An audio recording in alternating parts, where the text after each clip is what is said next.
Welcome to Homi kitchen. ఈరోజు మనం చామగడ్డతోని మంచిగా పులుసు చేసుకుందాం. ఫస్ట్ ఉడికిద్దాం. వీటిని ఉడకడం వల్ల మనకి ఈజీగా పొట్టు అనేది త్వరగా వస్తుంది.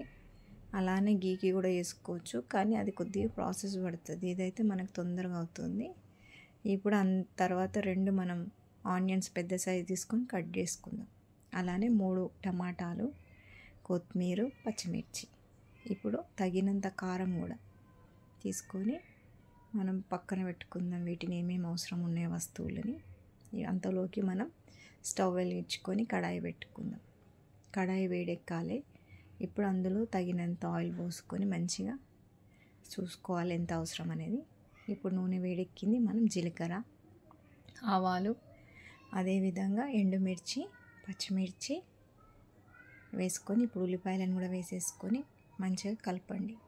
కలిపాక ఇప్పుడు దాంట్లో మనకి ఒక హాఫ్ స్పూన్ వరకు పసుపు వేసేసుకోండి.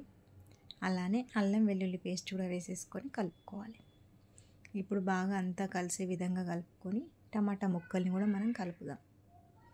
వేసేసి కలుపుకొని కారం, ఉప్పు వేసుకోవాలి. ఇప్పుడు వీటిని బాగా కలిపేసేసుకోవాలి. అంతా కలిసే విధంగా కలుపుకొని ఒక 2 నిమిషాలు మూత పెట్టుకొని పక్కకు పెట్టుకోవాలి. ఇప్పుడు ఇట్లా ఆయిల్ బయటకు వచ్చింది కదా, ఏవైతే చామదుంపలు ఉన్నాయో వాటిని మనం అందులో వేసుకొని మంచిగా కలుపుకోవాలి. ఇలా అన్నీ కలిసే విధంగా కలుపుకొని ఒక్క 2 నిమిషాలు మళ్ళీ మూత పెట్టాల్సి వస్తుంది.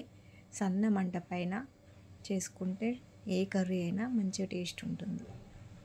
ఇప్పుడు దీంట్లో మనకి ఆయిల్ అనేది బయటకు వస్తుంది. సన్న మంట పెట్టేసి మూత పెడితే ఆయిల్ బయటకు వస్తుంది ఆవిరిలా. చూడండి ఇలా. ఇప్పుడు మనం చింతపండు రసం పోసుకోవాలి. తగినంత టేస్ట్ తగ్గట్టు చింతపండు రసం. ఇప్పుడు కొంచెం వాటర్ కూడా యాడ్ చేసుకోవాలి, ఎందుకంటే కొద్దిగా చిక్కగా ఉంది కదా, కొంచెం వాటర్ యాడ్ చేయాల్సి వస్తుంది. వాటర్ యాడ్ చేసుకొని మంచిగా కలుపుకోవాలి, ఎంత సరిపడుతో చూసుకొని. ఇప్పుడు దీంట్లో మనం జీలకర్ర పౌడర్, అలానే ధనియాల పౌడర్, గరం మసాలా వేసుకొని కలుపుకోవాలి. ఇప్పుడు కొంచెం అంతా ఒక కొత్తిమీర కూడా వేసేసుకొని కలుపుకొని ఒక్క 2 నిమిషాలు ఆగి ఈ స్టవ్ కట్ చేస్తే అయిపోతుంది. ఇంకా అయ్యింది. మనం ఒక బౌల్కి తీసేసుకుందాం. ఈ విధంగా మనం తీసుకొని పక్కకు పెట్టుకోవచ్చు. ఇప్పుడు మేమైతే ఈ విధంగా చేసుకుంటాము. మీరు ఏ విధంగా చేస్తారో కామెంట్ చేయండి. ఇదే కర్రీలో మనము శనగపిండి కూడా కలుపుకుంటే కూడా బాగుంటుంది. ఇలా కూడా బాగుంటుంది. శనగపిండి కలపడం వల్ల కొద్దిగా చిక్కగా అవుతుంది గ్రేవీ అనేది.